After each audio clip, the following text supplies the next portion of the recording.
ऋतिक जी, आप एक तो इनको बता देना कि इनसे ही चलवाना है ठीक करके। दूसरा फायर अलार्म।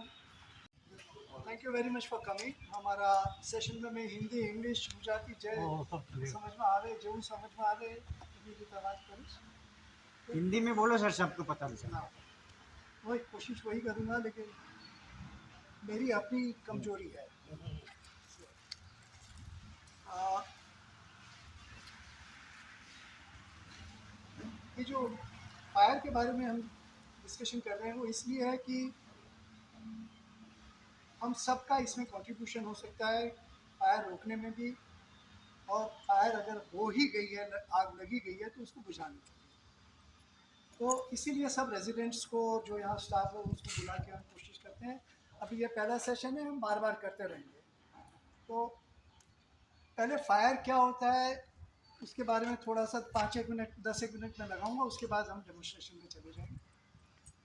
देखिए, हिंदुस्तान में करीब 20,000 साल भर की रिपोर्टेड फायर्स होती है, जो कि रिपोर्ट होती है जिसकी, और उसमें करीब करीब 25,000 जाने जाती है। So about 25,000 people every year get killed in fires. इसमें से लगभग 20% फायर्स रेजिडेंशियल फायर्स। आप समझ सकते हैं कि एक रेजिडेंशियल फायर जो कि हमारा लिमिटेड एरिया है, इंडस्ट्रियल फायर ट्रांसपोर्ट वो सब के बारे में हम बात करें तो भी मतलब नहीं है, पर ये भी एक बहुत बड़ा सीरियस एरिया है, और इसमें जान हज़ारों करोड़ का नुकसान होता है। पर उससे बड़ी बात है कि जो जान माल का नुकसान होता है, दैट्स वेरी इम्पॉर्टेंट। और इसको रोकना कोई बहुत मुश्किल नहीं है, और एक बार काबू हो बाहर हो गया, काबू के बाहर हो गया, तो फिर किसी के हाथ में नहीं है। बड़ी बड़ी फायर ब्रिगेड की वो आ जाए, 8 8 10 10 टेंडर्स भी आ जाएं, तो भी कभी कभी घंटों लग जाते हैं, जैसे राजकोट में हुआ था। तो हमारा पर्पज़ है कि हमारी कैपेसिटी के अंदर हम क्या कर सकते हैं उसके बारे में। तो पहले पहले समझ लें फायर होता क्या है। फायर एक केमिकल रिएक्शन है जिसमें कि 3 चीज़ों का हमें जरूरत है। एक तो वो चीज़ जो जलेगी, ओके। ये जलेगी वो क्या हो सकता है, जैसे आप बताइए, जैसे आप एग्जांपल देना है, घर में क्या चीज़ें होती हैं जो जल सकती कपड़ा, पर्दा, कागज, हैं? कागज हो गया, और क्लोथ्स, पर्दे, पर्दे वगैरह, पर्दे हो गए। तो बिल्कुल ठीक कह रहे हैं, प्लास्टिक्स, प्लास्टिक, पेपर, पेपर।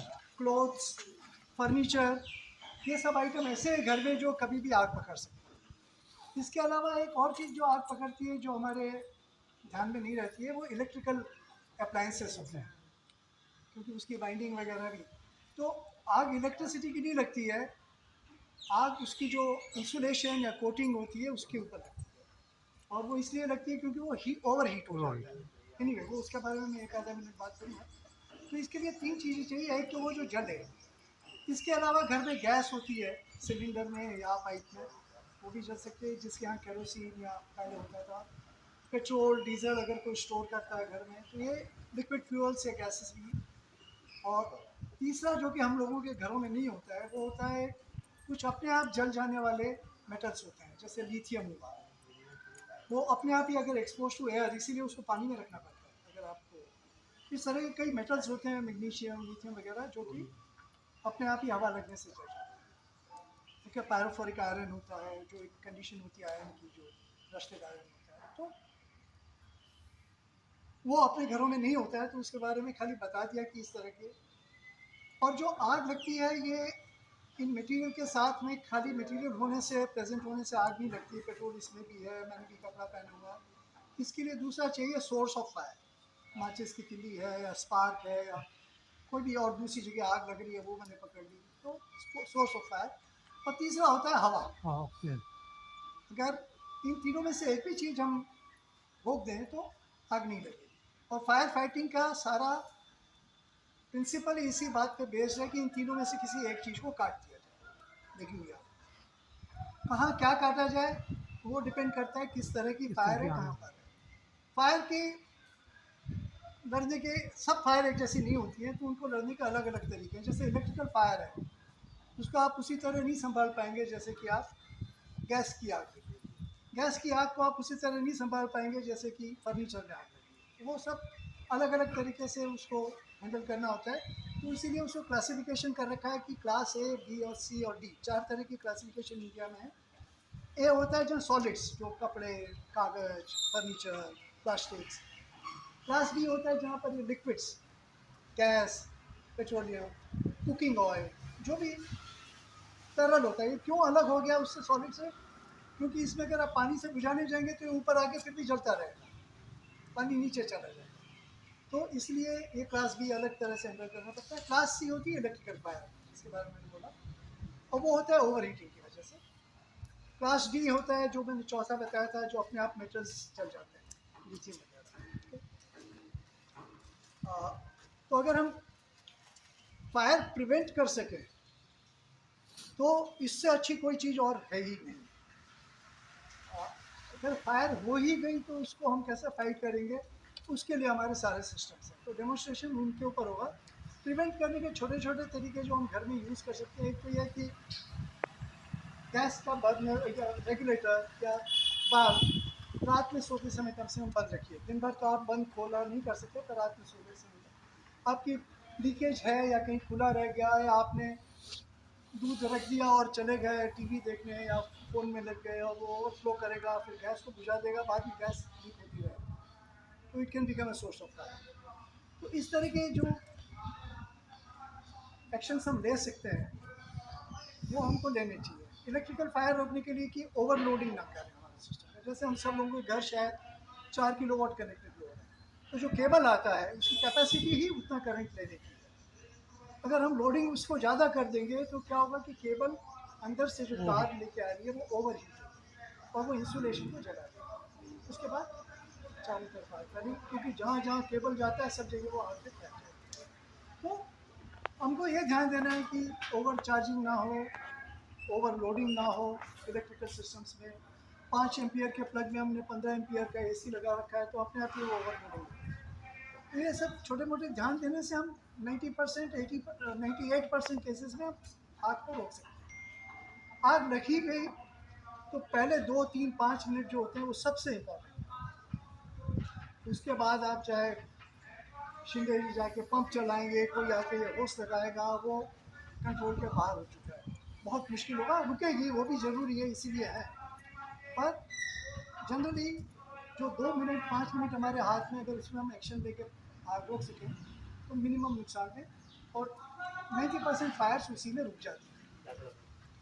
तो इसके लिए सिंपलेस्ट तरीका है कि हम, अगर आग लगी गई है तो हमको क्या करना चाहिए। एक तो उसको अगर सेग्रीगेट कर सकें, दूसरा हमारे पास जो, जैसे हमने सॉलिड्स के बारे में कई बचपन से ही पढ़ा है, कंबल से उड़ा दो, कपड़ा ढाक।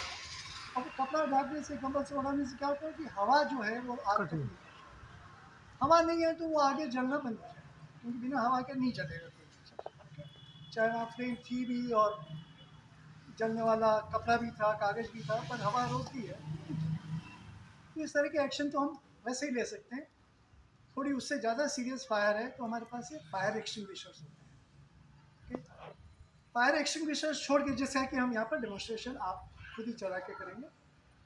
फायर एक्सटिंग्विशर्स से भी अगर आग नहीं बुझी तो हमारे पास पानी जहाँ यूज़ कर सकते हैं। अब हर तरह का फायर एक्सटिंग्विशर या हर जगह पानी हम यूज़ नहीं कर पाएंगे, ये हमको बहुत ज़रूरी है समझना। अगर इलेक्ट्रिकल फायर है तो गलती से भी पानी टच नहीं होना चाहिए, नहीं तो हम भी उसके साथ करंट में चले जाएंगे। तो मान के चल रहा हूँ कि इलेक्ट्रिकल फायर के लिए हमारे को कार्बन डाइऑक्साइड या DCP type fire extinguisher use करेंगे और वो डेमोन्स्ट्रेशन करने से समझ में आ जाएगा। पर ये थोड़ा हमको खुद ही ध्यान रखना होगा, क्योंकि हमारे यहाँ पर 2 तरह के फायर एक्सटिंग्विशर है, एक वाटर टाइप है और एक CO2 ड्राई केमिकल पाउडर है। ड्राई। तीसरा होता है कार्बन डाइऑक्साइड, वो हमारे पास नहीं है। उसका मेन यूज़ इलेक्ट्रिकल फायर में होता है, वो हम उम्मीद करते हैं कि नहीं हो, या हम प्रिवेंटिव एक्शन लेके कि ओवरलोडिंग नहीं करेंगे, कैपेसिटी से आगे नहीं जाएंगे, हम बचा लेंगे। तो इसके अलावा जो आगे का अगर ज़रूरत है तो हमारे पास एक कोसरी सिस्टम है जो कि खाली पड़ ही जाते हैं। फ्यूचर में एक्सिस्टिंग टावर्स में भी लगाएंगे, फ्लोरा में है जहाँ से कुछ हुआ है। तो ये एक रिक्वायरमेंट है, ये आप हम सब यूज़ कर सकते हैं, इसलिए मैं उसके बारे में बात कर रहा हूँ।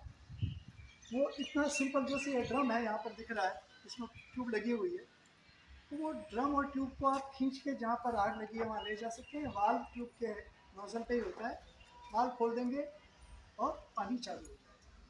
ठीक है, तो आप पानी से आग जहाँ बुझानी है वहाँ पर उससे बुझा सकते हैं, और ये कोई भी आदमी खींच सकता है। इससे भी ज़्यादा जब पानी की ज़रूरत हो, आग बड़ी हो गई हो, तो ये फायर हाइड्रेंट सिस्टम होता है।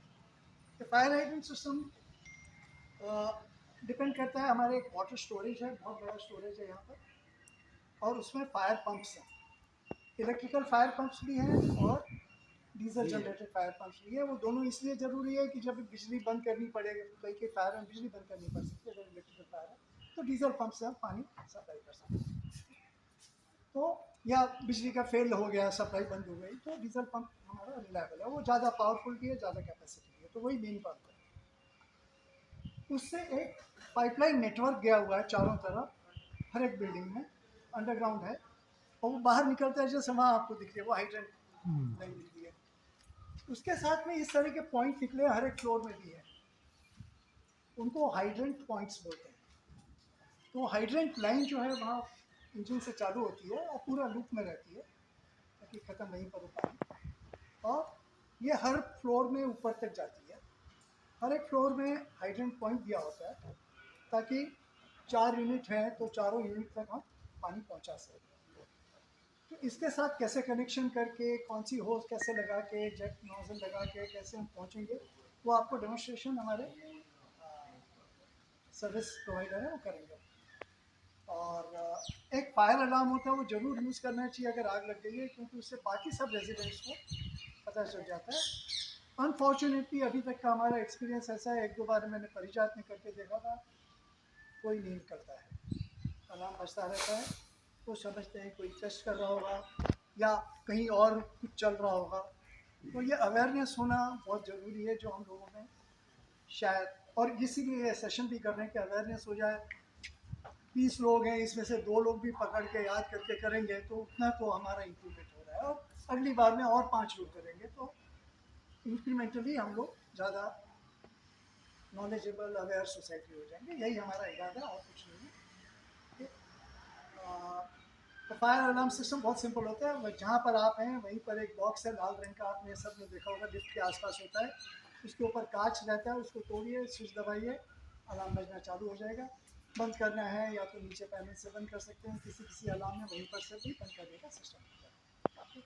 तो उसके बारे में भी हमारा यहाँ पर फायर फाइटिंग सिस्टम जो अभी है उसके लिए लाइसेंस भी दिया हुआ है बिल्डर ने, उसको हम रिन्यूअल भी करवाते रहते हैं। अभी के सिस्टम से 2 साल में रिन्यूअल हमारा ड्यू होता है, तो अभी हमारी 5 बिल्डिंग के लिए ड्यू है दिसंबर जनवरी में, और वो हम करेंगे। इक्विपमेंट हमारा काम कर रहा है कि नहीं कर रहा है, रेडी है कि नहीं है, उसके लिए रेगुलर मेंटेनेंस के लिए हम लोगों का ये मिस्टर ऋतिक पटेल हैं, उनके साथ उनकी टीम है, ये लोग को वेंडर को हमने अपॉइंट किया है। ये हर 3 महीने में सारी फैसिलिटीज़ आके ग्रीजिंग करना है, चेक करना है क्लीन है कि नहीं है, सिस्टम ऑपरेटिव है कि नहीं है, वो सब ये देखते हैं। हर 6 महीने में हमारा प्लान है, जो कि हम नवंबर दिसंबर से करेंगे, कि लाइव डेमो भी करेंगे कि कहीं छोटी मोटी आग लगा के कैसे उसमें हैंडल करना है। इसमें इवैक्यूएशन प्लान और बहुत कुछ होता है, तो जो कि अभी शायद इस टाइम में डिस्कस करना मुश्किल है, और वो बनाना भी सबकी सहमति से ही बनेगा, किसका क्या रोल है, कैसे होता है। पर अभी ये बता रहा हूँ कि जब ऐसा होगा डेमो में तो थोड़ा हमारी और अवेयरनेस, कॉन्फिडेंस बढ़ेगा कि कैसे हमको करना है, वो भी ये करेंगे। वो ज़रूरी है हमारे को लाइसेंस और रिन्यूअल कंडीशन के लिए, तो भी हम करेंगे। तो ट्रेनिंग भी हम हर 6 महीने में इनकी मदद से करते रहेंगे, डेमो भी करते रहेंगे। तो ये हमारा आगे का प्लान है। ओके, आप लोगों के कोई भी प्रश्न हो, पहले डेमो कर लेते हैं, उसके बाद I will be happy to answer. यहाँ पर और भी एक्सपर्ट्स हैं, मुझे पता है, everybody will join in answer. तो ऋतिक भाई आप टेक ओवर कर दीजिए। जी, उन्होंने सब इंस्टॉलेशन जो है वो पहले क्वार्टर का भी दिया, व्हाट इज रिक्वायर्ड, जैसे कहते हैं फायर इंडस्ट्री